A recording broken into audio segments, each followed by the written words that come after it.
Hello everyone. In this tutorial we will learn about representation of graph. हमें pictorially पता है हमारा graph कैसे होता है बट उसको मैट्रिक्स की फॉर्म में या किसी भी मैथमेटिकल फॉर्म में हम उसको कैसे स्टोर करेंगे। आज हम वो लर्न करेंगे। इसमें हम दो चीज़ें करेंगे, adjacent matrices and incidence matrices. Now see हमारे पास थ्री टाइप्स के ग्राफ है जो हम कवर करेंगे इसमें, undirected graph, directed graph and multi graph. अब इन दोनों के लिए एडजेसेंट एंड इंसिडेंट हम ये तीनों टाइप कवर करेंगे। ओके, तो सबसे पहले देखते हैं adjacent matrix. First is adjacent matrix for undirected graph, जिसमें आपके ग्राफ में जो एजेस हैं उनकी कोई डायरेक्शन नहीं है, वो यूनिडायरेक्शनल है। Now given a graph with n vertices and m edges, now here n is number of vertices or number of nodes, m is number of edges. Adjacent matrix is an n by n matrix. n by n means जितने भी आपके number of vertices हैं उसकी square matrix बन जाएगी। If you have 4 number of vertices तो आपकी बनेगी 4 by 4 की, 5 है तो 5 by 5। इसमें edges का कोई रोल नहीं है, जो हम matrix का size determine करेंगे उसमें। now इसको कैसे define करेंगे? Now there will be an entry 1 if there is an edge between node I and j. आपका एक वर्टेक्स है I, एक वर्टेक्स है j, कोई भी हो सकते हैं। अगर इन दोनों के बीच में एक एज है तो आप I और j वाले रो एंड कॉलम पर, आप सेल पर आप डाल दोगे 1। अगर कोई एज नहीं है उनके बीच में तो आप डाल दोगे 0। एक एग्जाम्पल के थ्रू देखते हैं कैसे करेंगे। Let us say this is our undirected graph. अब इसमें 5 नोड्स हमने ली हुई है तो आपके मैट्रिक्स का साइज बनेगा 5 बाई 5। क्लियर? ए हमारी एक मैट्रिक्स है 5 बाई 5 की।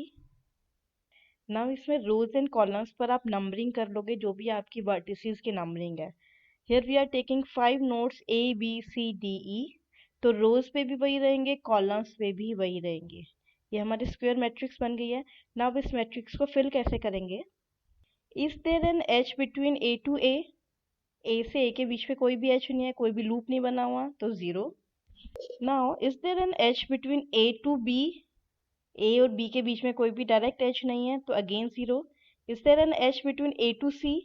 Yes, there is an edge between A and C. Direct edge आपको एक दिखाई दे रही है, वहां आप डाल दोगे 1। क्या ए और डी के बीच में कोई एज है? नो, 0। क्या ए और ई के बीच में एज है? Yes. So this is your concept. अगर दो वर्टिसेस के बीच में एज है, आप रो नंबर देखो, कॉलम देखो। सबसे पहले रो आ गई बी, कॉलम आ गया ए। बी और ए के बीच में कोई एज है? नो, 0 डाल दोगे। बी और बी के बीच में भी कोई एज नहीं है। बी और सी के बीच में कोई एज है? यस, 1 डाल देंगे। B and D? Yes. B and E? Yes. तो ऐसे आपको पूरी मैट्रिक्स को फिल करना है और उससे आपकी एडजेसेंसी मैट्रिक्स बन जाएगी। Now you can pause the video, आप अपने आप से फिल कर सकते हो and then you can match your answer. It will become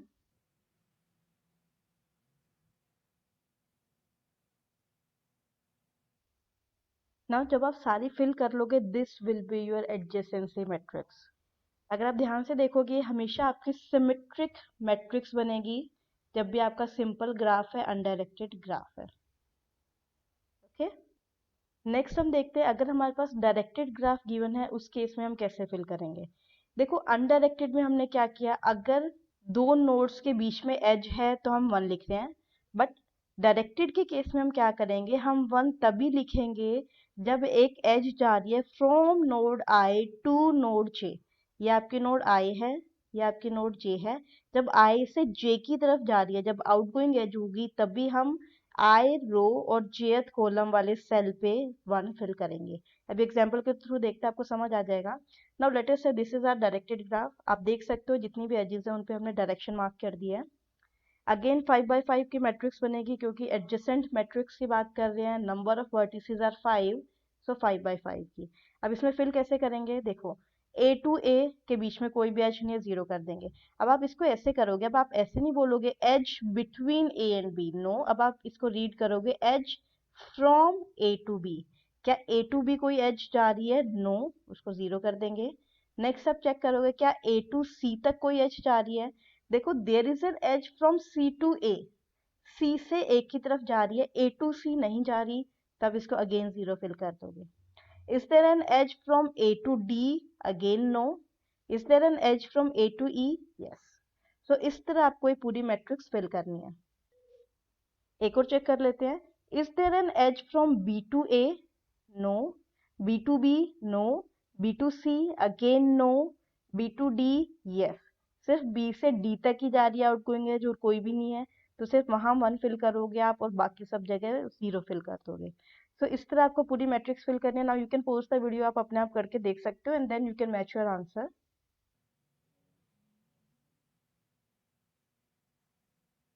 now जब आप सारा फिल कर लोगे, ये आपकी एडजेसेंट मैट्रिक्स बनेगी for this directed graph. Now एक और पॉइंट आपको याद रखना, देखो डायरेक्टेड ग्राफ में जितने भी नंबर ऑफ वंस है वो आपके इक्वल होंगे नंबर ऑफ एजेस के। जितने आपके नंबर ऑफ एजेस है उतने आपके नंबर ऑफ वंस होंगे in your matrix. Undirected graph में जब हमने किया था उसमें नंबर ऑफ वंस होते हैं double the number of edges. जितनी नंबर ऑफ एजेस है उसके डबल इसमें आपके होते हैं जितने आपके नंबर ऑफ एजेस है। Okay, so this was your adjacency matrix for directed graph. Next हम देखते हैं मल्टी ग्राफ के केस में क्या होगा। अगेन आपकी n बाय n की मैट्रिक्स बनेगी, जितने नंबर ऑफ वर्टिसेस है ये तो हमेशा सेम रहेगा। नाउ रादर देन 1 इसमें हम k यूज कर रहे हैं। k आपका शो कर रहा है i और j के बीच में कितनी एजेस है, क्योंकि मल्टीग्राफ का मतलब ही यही है कि आपके पास पैरेलल एजेस भी हो सकते हैं, लूप भी हो सकता है। तो हो सकता है i और j के बीच में रादर देन एक सिंगल एज एक से ज्यादा एजेस हो, तो k डिनोट करेगा कितनी एजेस है। अगेन एग्जाम्पल के थ्रू देखते हैं हम। और दिस इज आर एग्जाम्पल, बहुत छोटे एग्जाम्पल लिया हुआ है ताकि जल्दी हमें समझ आ जाए। 3 by 3 की मैट्रिक्स बनेगी क्योंकि नंबर ऑफ वर्टिसेस कितने हैं हमारे पास 3। नाउ सी सबसे पहले देखते हैं, ये डायरेक्टेड ग्राफ लिया हुआ है हमने तो उसके अकॉर्डिंग करेंगे। Is there an edge from A to A? A to A कोई एज है? Yes. Now you can see A के ऊपर एक लूप बना हुआ है तो यहाँ आप डाल दोगे 1। एक सिंगल एज बनी हुई है, सिंगल लूप है। Now is there an edge from A to B? A to B भी एक एज है, एक सिंगल एज है, 1 लिख देंगे। Is there an edge from A to C? Again yes. Now अब बी पर आते हैं, क्या बी टू ए कोई एज है? B to A? No. B to B? No. B to C? No. अब आते हैं सी वाला, ये इंपॉर्टेंट है, सी वाला ध्यान से देखना। Is there an edge from C to A? C to A कोई भी एज नहीं है। Is there an edge from C to B? Yes. अब सी टू बी हमारे पास 2 एजेस है, आप देख सकते हो ब्लैक और ग्रीन कलर में 2 एजेस है, तो यहाँ आप एंट्री कर दोगे 2। 2 डिनोट कर रहा है सी टू बी एजेस है and there are 2 edges. C to C कोई भी एज नहीं है, कोई भी लूप नहीं बना हुआ, तो ये आपकी मैट्रिक्स बनेगी इन केस ऑफ मल्टीग्राफ। अब वो मल्टीग्राफ डायरेक्टेड भी हो सकता है, अनडायरेक्टेड भी हो सकता है, वो आप उसके अकॉर्डिंग कर लोगे। बट मेन यही होता है कि इसमें हम के से, नंबर ऑफ एजेस से डिनोट करते हैं 2 वर्टिसेस के बीच में कितनी है। तो सिंपल कॉन्सेप्ट था, आई होप आपको समझ आ गया। Next is incidence matrix. Adjacency हो गया है, एडजेसेंट की एडजेसेंसी कुछ भी बोल सकते हैं। इंसिडेंस मैट्रिक्स क्या होता है? अब हमें अगेन ग्राफ दिया हुआ है जिसमें n वर्टिसेस हैं, m एजेस हैं। एडजेसेंट में हमारा बनता था n बाय n का, but in case of incidence वो बनता है n बाय m का। मीन्स हम एक साइड तो लेंगे नंबर ऑफ वर्टिसेस, एक साइड हम लेंगे नंबर ऑफ एजेस। ये यहाँ डिफरेंस है, मेजर डिफरेंस। ठीक है, अब उसको डिफाइन कैसे करेंगे हम? You will write 1 if edge E J incident on vertex V I. देखो अब कैसे होगा, मान लो ये एक वर्टेक्स है आपका वी आई, यहाँ से एक एज जा रही है या आ रही है, कुछ भी हो सकता है वो। ये हमारी एज है ई जे, हमने इसमें जितने भी एजेस है उनको नंबरिंग करते हैं, ये भी आपको एग्जाम्पल से क्लियर हो जाएगा ना। जब भी आपका ऐसा एक केस है कि कोई एज है उस पर कोई भी वर्टेक्स इंसिडेंट हो रहा है, तो उस केस में आप लिख दोगे 1, अगर नहीं हो रहा तो उसमें कर दोगे 0। अब एग्जाम्पल के थ्रू देखते हैं। Now this is our example, same example लिया है हमने जो एडजेसेंट में लिया है, सिर्फ इसमें जितनी भी एजेस है सबको नंबरिंग प्रोवाइड की हुई है, E1 E2 E3 E4 E5 E6, 6 edges है। नाउ इसमें मैंने आपको बताया था मैट्रिक्स का साइज होता है n बाय m। n आपका होता है नंबर ऑफ वर्टिसेस 5 है, m होता है number of edges 6। So rather than 5 by 5 आपकी मैट्रिक्स बनेगी 5 by 6 की।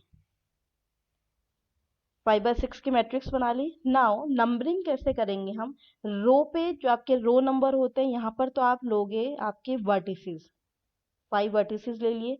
जो आपके कॉलम्स होते हैं यहाँ आप लोगे आपकी edges, E1 E2 E3 E4 E5 E6। Done. अब देखो इसमें एंट्री कैसे करेंगे, स्टार्टिंग का थोड़ा सा समझ लो देन आप अपना फिल कर सकते हो। E1, क्या हमारा ए वर्टेक्स E1 से कनेक्टेड है, आप बस इसको ऐसे रीड करो। क्या ए हमारा E1 से कनेक्टेड है, आप यहाँ चेक कर सकते हो ग्राफ में, यस ए हमारा E1 से कनेक्टेड है तो हम यहाँ फिल कर देंगे 1। अब हम चेक करेंगे क्या ए हमारा E2 से कनेक्टेड है। अब देखो ए और E2 आपस में कनेक्टेड नहीं है डायरेक्टली, E2 पर हमारा ए लाइन नहीं कर रहा है, ए ज्वाइन नहीं हो रहा है, तो वहां हम फिल कर देंगे 0। इसको बोलते हैं कि E2 पर ए इंसिडेंट नहीं हो रहा है। सेम हम चेक करेंगे क्या E3 पर ए हमारा है। देखो E3 पर ए हमारा आ रहा है, E3 की एक कोने पर, एज के एक कोने पे ए हमारा लाई कर रहा है, तो हम यहाँ फिल कर देंगे 1। क्या E4 पर आ रहा है, no.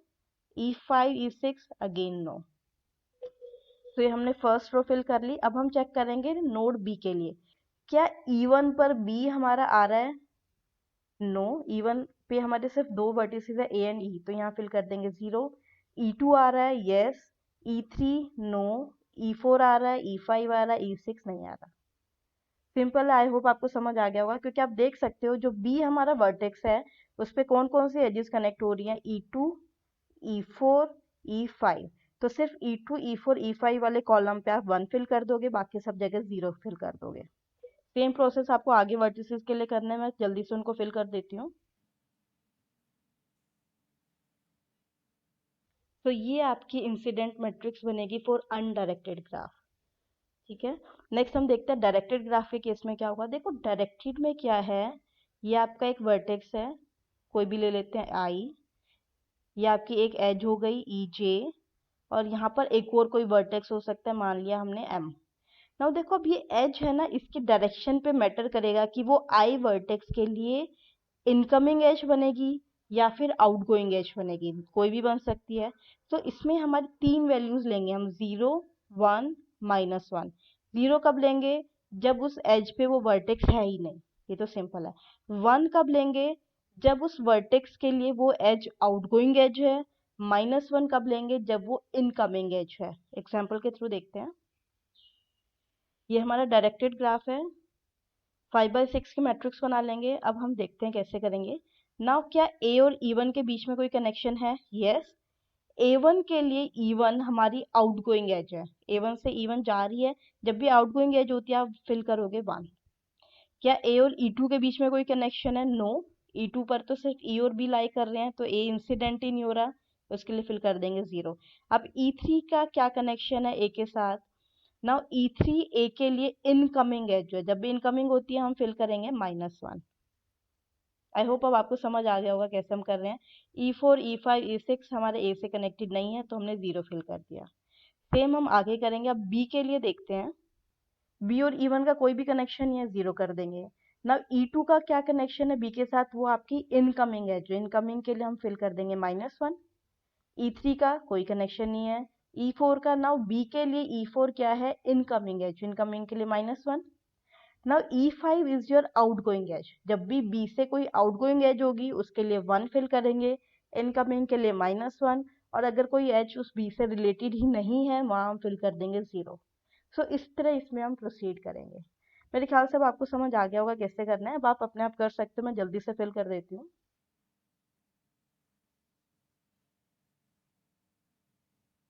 Now you can match your answer. जब आप पूरा फिल कर लोगे इस तरह आपकी मैट्रिक्स दिखाई देगी। ओके। तो आई होप आपको ये कंसेप्ट समझ आ गया है। हो सकता है कि मैंने जल्दी जल्दी में कहीं मिस्टेक कर दिया, I am not sure, but आप चेक कर लेना, बस आपके बेसिक्स क्लियर होने चाहिए। देखो अब हम ये बनाते क्यों हैं, इसको बनाने का पर्पस है कि अगर आपको ग्राफ नहीं दिया हुआ, सिर्फ और सिर्फ ये मैट्रिक्स दी हुई है, तो क्या आप उससे ग्राफ बना सकते हो, यस। सिर्फ और सिर्फ मैट्रिक्स देख के ग्राफ बना लेना, क्योंकि ग्राफ तो सिर्फ पिक्टोरियल रिप्रेजेंटेशन है। आपको जब स्टोर करना है वो ग्राफ, वो आप मैट्रिक्स के फॉर्म में स्टोर कर रहे हो, तो अगर सिर्फ मैट्रिक्स दी हुई है तो उससे आप ग्राफ बना पाओ और एग्जैक्टली सेम ग्राफ बना पाओ, तभी आपकी रिप्रेजेंटेशन करेक्ट है, अदरवाइज आपने कुछ गलत किया हुआ है। फॉर एग्जाम्पल अगर सिर्फ हमें ये मैट्रिक्स गिवन है, हम इससे ग्राफ बहुत इजीली बना सकते हैं, क्योंकि हम देख रहे हैं एक ही ए वाली रो में हमारे पास सिर्फ दो ही एंट्री है, एक तो E1 के लिए और एक E3 के लिए। अब इसमें हमें पता चल रहा है E1 तो हमारी आउटगोइंग एज बनेगी ए से, और E3 हमारी बनेगी इनकमिंग एज। ऐसे ही हम बी के लिए चेक करेंगे कौन कौन सी एंट्री हमारी पॉजिटिव या नेगेटिव और कैसे हम बनाएंगे। सो आप ट्राई कर सकते हो, आप अपने ग्राफ को हाइड कर लो सिर्फ और मैट्रिक्स को देखो और उससे ग्राफ बनाने की कोशिश करो, और आप बहुत इजीली कर सकते हो। तो ये थे हमारा कॉन्सेप्ट। अब मैं आपको कुछ प्रैक्टिस प्रॉब्लम दे रही हूँ, सॉल्यूशन भी मैं प्रोवाइड कर रही हूँ, पहले आप प्रॉब्लम्स को सॉल्व कर लो, उसके बाद ये सॉल्यूशन को चेक करना। फर्स्ट क्वेश्चन है, represent this graph as adjacent and incident matrix. ये एक आपको डायरेक्टेड ग्राफ गिवन है, इसमें लूप भी यूज किया हुआ है, ध्यान से देखना, डी के ऊपर एक लूप बना हुआ है। इसके लिए एडजेसेंट मैट्रिक्स बनानी है, इंसिडेंट बनानी है, ठीक है। नेक्स्ट क्वेश्चन इज, अगेन आपको एक ग्राफ दिया हुआ है, ये मल्टी ग्राफ है, इसमें पैरेलल एजेस यूज की हुई है, अनडायरेक्टेड है। इसके लिए आपको एडजेसेंट मैट्रिक्स फाइंड आउट करनी है। नेक्स्ट इज, नाउ इसमें आपको एक मैट्रिक्स दी हुई है और इसके लिए ग्राफ फाइंड आउट करना है ना। आप देख सकते हो इसमें 5 वर्टिसेस हैं, तो 5 बाई 5 की बनी हुई है, तो आप क्या करोगे, 5 पहले वर्टिसेस बना लोगे यहाँ पर।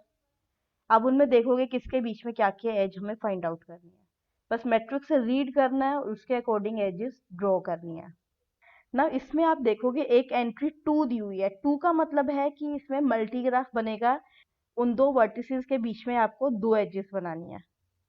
नेक्स्ट इज, ये आपको एक इंसिडेंट मैट्रिक्स जो ये एडजेसेंट नहीं है, इसके लिए आपको ग्राफ बनाना है ना। इसमें देखो कितने नंबर ऑफ रोज बनी हुई है, 5, इसका मतलब 5 वर्टिसेस बनेंगे आपके, और कितनी एजेस दी हुई है, 6, तो उन 5 वर्टिसेस के बीच में 6 एजेस बनानी है।